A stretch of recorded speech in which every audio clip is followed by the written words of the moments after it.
እግዚአብሔር እርዳኝ በሉ። አድነኝ በሉ። አካል ለአዲስ አበባ ነቢያት ድንገተኛ ፍተሻ፣ ለአፍሪካ ነቢያት፣ ለናይሮቢ ነቢያት፣ ለናይጄሪያ ነቢያት፣ ለኡጋንዳ ነቢያት፣ ለአሜሪካ ነቢያት፣ ለእንግሊዝ ነቢያት፣ ለኖርዌይ፣ ለስዊድን ነቢያት እግዚአብሔር ከሰማይ ወርጃለሁ ለፍተሻ ብሎኛል። አልተናገረም። ሰማይ ተዘግቶ ሰማይ ክፍት ነው ለምሉ፣ ጨለማ ሆኖ ብርሃን ለምሉ፣ ስደት ሆኖ መንደላደል ለምሉ፣ መራራ ሆኖ ጣፋጭ ለምሉ፣ ሀገር ተሰቃይቶ ሀገር ሰላም ነው የሚሉ፣ ሀገር ተጨንቆ ሀገር ሰላም ነው ለምሉ፣ እውነት ለሚጨቁኑ ወዮላቸው ብሏል ጌታ። ላንተ ግን ዛሬ የእውነት ሰማይ ይከፈትልህ። ንጉሡ እግዚአብሔርን ማግኘት ስለማይችል ምን አለ? ነቢዩን አንገት ምን አደርጋለሁ? አነሳለሁ፣ አርዳለሁ። ሰራዊቱን ያዝ፣ ሰራዊቱን ተዘጋጅቷል። በዚህ ጊዜ ሰማይ የተከፈተለት፣ አይኑ የተከፈተለት። ሰማይ መከፈት ማለት ምን ማለት ነው? የእግዚአብሔር አይን መከፈት ማለት ነው። ቆይቼ የእግዚአብሔርን ደጅ ምን አደረገ? አናው እርሱም በጊዜው ምን አደረገ? ዘንበል። ሰማይ መከፈት ማለት እግዚአብሔር ላንተ ዘንበል። እግዚአብሔር አንተን ይሰማል ማለት ነው። በበረከት ያጠግበሃል ማለት ነው። የለመንከውን ይሰማል ማለት ነው። ዛሬ ለማ ሰማይ ይከፈት። ጎኒ ያለው ሰው ላንተ ሰማይ አይዘጋ በልባል። ተናገሩ፣ ላንተ ሰማይ አይዘጋ በሉ። ለልጆቻችሁ ሰማይ አይዘጋ። ሃሌሉያ። አይኑ የበራለት ነቢይ ከዛሬ ቀን ጀምሮ የሰራዊት ጌታ እግዚአብሔር ላንተ ቆም መለኮታዊውን አይን አብርቻለሁ ይላል። ቦታ ቀይርልኝ።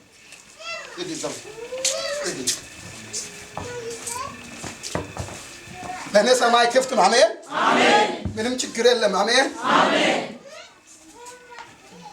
የጌታ እጅ በለላ ነው። አሜን አሜን። የተከፈተ ሰማይ አለ። አሜን አሜን። አይኑ የተከፈተለት ነቢይ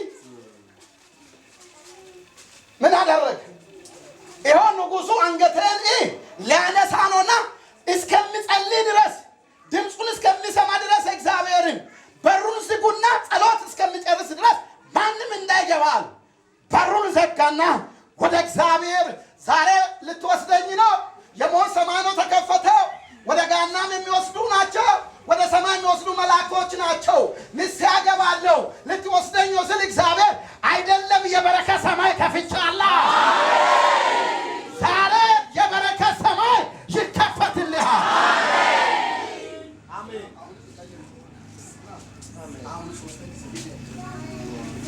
አሁንም ቀይርልኝ። ለእኔ ሰማይ ክፍት ነው። አሜን። ለእኔ ሰማይ ምንድን ነው? ለአንተስ ይከፈትላችሁ። ይከፈትላችሁ። አንደኛ ሰማይ ይከፈትላችሁ። ሁለተኛ ሰማይ ይከፈትላችሁ። ሶስተኛ ሰማይ ይከፈትላችሁ። አራተኛ ሰማይ ይከፈትላችሁ። አምስተኛ ሰማይ ይከፈትላችሁ። ሰባተኛ ሰማይ ይከፈትላችሁ። መንግሥተ ሰማይ ይከፈትልኝ። ለነቢዩ ኤልሳዕ እንደዚህ አለው፣ ሰማይን እከፍታለሁ፣ ሰማይ መስኮቶች አደርጋለሁ፣ እህልንና በረከትን ለሕዝቤ ምን አደርጋለሁ? ይሰጣለሁ። ንጉሡ ሲመጣ እንደዚህ በላለው። ንጉሡ ሲመጣ እንደዚህ በለው፣ ነገ በለው አንድ ቀን እድል ስጠኝ፣ አንድ ቀን ምን እድል ስጠኝ። እንደዚህ ሎጥና ለሎጥ ልጆች ሁለቱ ሴት ልጆች የመዳን የመትረፍ የማምለጥ ቅዱሳን መላእክቶችን የመጨበጥ ከቅዱሳን መላእክቶች ጋር የመዋል የማደር ሰማይ ሲከፈት በተቃራኒው ለሎጥ ሚስት ጭምር ለሶዶምና ለጎሞራ ከተማ ላሉት የጥፋት እሳት ከሰማይ ዲን እሳት መብረቅ ወደቀ። ሁሉም ሰዎች በሎጥ ዘመን የነበሩ ተገለበጡ፣ ተቃጠሉ። የሎጥ ሚስት እንኳን የጨው አምድ ሆና ከተማ ላይ ቀረች። ዛሬ ለጠላቶች ሰማይ ይቆለፋል፣ ላንተ ግን ሰማይ ይከፈታል። ምን ይከፈታል አልኳት? አንድ ነገር በደንብ ያዙ። አሁን እየተናገርኩ ያለው ነጥብ ሰማይ እንደሚከፈት የሚያውቁና ሰማይ እንደሚዘጋ የሚያውቁ አገልጋዮች ረጅም ምዕራፍ ስለሚራመዱ መጀመሪያ ማወቅ አለባችሁ ሰማይ ለእናንተ እንዲከፈት ነው። አሜን። ለአንድ ሰው እንዴት ሰማይ እንደተዘጋበት ለመናገር ይፈልጋለሁ።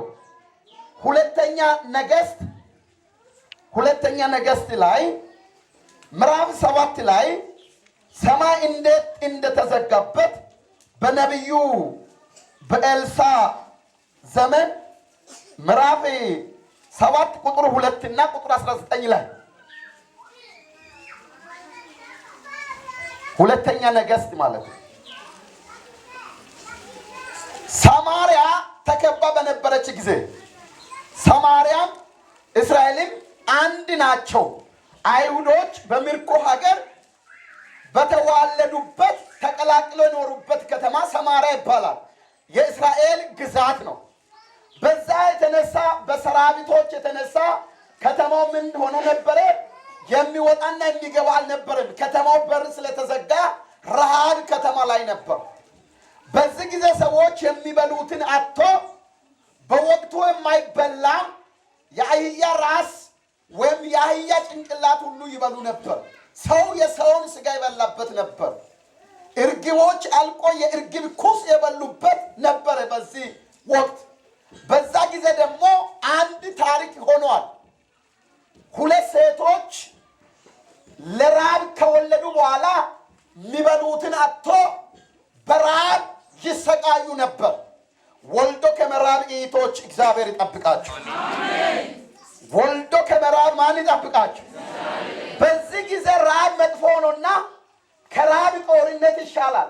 እግዚአብሔር ሰማይ የቆለፈበት ሰው በራብ ነው የሚያልቀው። በኢየሱስም እግዚአብሔር የጻድቃንን ዘር አያስርብም። አሜን። ቀኝ እጅ አንሱና እግዚአብሔር ራብን ከኔ አርቅ በለው። አሁን እናንተ ተርቤ አውቃለሁ የምትሉ ራብና ሌላው የተራበ ራብ አንድ ላይ ሆነ ይችላል። እነዚህ ሴቶች ሁለታቸው ወልዶ ነበር። ሁለታቸው ልጅ ነበራቸው። መጨረሻ ከምንሞት አሉ ያንቺን ልጅ ቀቅለን እንብላና ያንቺን ልጅ በልተን ከጨረስን በኋላ የነን ልጅ እንበላለን አሉ። ምን ስለተዘጋ ነው? ሰማይ አይደለም። ልብ በሉ፣ ሰማይ አይደለም የተዘጋው። ሰማይ አይደለም። በጦርነት ጎልዳልደር የሚባል ንጉሥ ከተማውን ስለዘጋ ወታደር መውጫ መግባት ስለከለከለ እህል ስለማይገባ የሚሸጥና የሚገዛ ስለሌለ ነጋዴዎች ስለሌሉ ነው ረሃብ የተከሰተው። የእግዚአብሔር ቁጣም አለበት፣ ስደትም አለበት። በዚህ ጊዜ ተስማምቶ ያቺ የመጀመሪያው ሴትዮዋ ልጅ ቀቅሎ በሉ። ያም ደግሞ አለቀ ተበልቶ። ራሳችሁን ከመብላት እግዚአብሔር ይጠብቃችሁ። አሜን። የራሳችሁን አገልጋይ ከመብላት እግዚአብሔር ይጠብቃችሁ። አሜን። የራሳችሁን ቤተሰብ ከመብላት ይጠብቃችሁ። አሜን። የራሷን ልጅ ነው የበላችሁ። ከዛ በኋላ የዛን ልጅ ካለቀ በኋላ የኔ ልጅ በልተን አልቋልና ያንቺን ልጅ እንድንበላ ምን አደርጋለች? አምጪ ስትል የራሷን ልጅ ምን አደረገች? ደበቀች። የደበቀችው እግዚአብሔር ያንን ልጅ ለማዳን እንጂ ለልጇ ራርታ አልነበረም። ብትራራ ኖሮ ለሰው ልጅ የምትራራ ለራሷ ልጅ የምትራራ ነበር። የራሷ ልጅ የምትራራ ለሌላ ልጅ ምን ትሆን ነበር? ትራራ ነበር። ስለዚህ ምንድነው ተከሰተው? የሷን ልጅ ስትደብቅ ያቺ ሴት እየጮኸች ከቤት ወጣች። የደበቁትም ነገር ተጋለጠ። እየጮኸች እንደ እብድ ሆና ወደ ንጉሱ ቤተ መንግስት ሄደች። ከዛ ንጉሱ ተጨንቆ ቤተ መንግስት ላይ ይመላለስ ነበር። ከዛ እንደዚህ አለች፣ ንጉሱ ሆይ እርዳኝ አለች። ንጉሱ ዝም ያለ፣ ንጉሱ ሆይ እርዳኝ አለች። ወደ ሰው ነገስታት ብትጮሁ ዝም ይላሉ፣ ወደ ሰማይ አምላክ ብትጮሁ አቤት ይላል። ወደ ማመጮ ይሻላል፣ ወደ ማመጮ ይሻላል። ወደ ሰው ብትጮህ ሰውን ትረብሻለህ፣ ሰውን ታውካለህ፣ ምንም የምታገኘው ነገር የለም። ወደ እግዚአብሔር ብትጮህ ሰማይ ትቀደዱልሃል፣ ሰማይ ትከፈትላቸዋል፣ ሰማይ ይበረከታሉ፣ የሰማይ ደጅ ይከፈታል፣ የሰማይ በር ይከፈታል። ለማን ነው ዛሬ ሰማይ የሚከፈተው? እስቲ ጮክ በልና እግዚአብሔር ሆይ በል፣ እግዚአብሔር ሆይ በል፣ ሰማይን ክፈትልኝ በል። ሃሌሉያ። አሁንም ጮች ንጉሥ ሆይ ምን አድርግልኝ? እርዳኝ፣ እርዳኝ። አያችሁ፣ በአዲስ ኪዳን ላይ እርዳኝ ብሎ የጮኸ ሰው አለ። ወደ እስያ ጳውሎስ እንዳይሄድ መንፈስ ከከለከለው በኋላ ባለበት ቦታ አድሮ ራእይ ያየ። በማዶ መቅዶንያ ላይ አንድ ሰው ማታ ጸሎት እየጸለየ እርዳኝ የሚል ድምፅ ሰማ። ጳውሎስን ጌታ መንፈስ ወደዛው እለፍ አለው። እርዳኝ ለሚል ሰው እግዚአብሔር ከዙፋን ይነሳል። ጮክ በልና እርዳኝ ይበላል። እግዚአብሔር ሆይ በልባል፣ እርዳኝ። እግዚአብሔር ሆይ እርዳኝ። እስቲ እርዳኝ በሉ። ጌታ ሆይ በሉ፣ እርዳኝ በሉ። ጌታ እርዳኝ ለሚል እርዳታ ከላይ ይመጣል። እግዚአብሔር እርዳኝ ለሚል እርዳታ ከላይ ይመጣል። ከእናንተ ማን ነው ማንም ሳይቀድሞ እርዳኝ የሚል? ያልተናገረ ሰው አለ? እግዚአብሔር እርዳኝ በልባት። ሃሌሉያ። በገዢዎች ተስፋ ከማድረግ በእግዚአብሔር ተስፋ ማድረግ ይሻላል። አይኖቻችን ከሰው አንስተን ወደ እግዚአብሔር መጮህ መልስ ያመጣል፣ ይሻላል።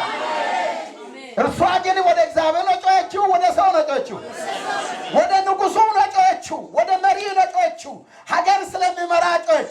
ሶስተኛ ጊዜ ንጉሥ እርዳኝ ስትል ዞር አላትና ምን ሆነሻል አላት።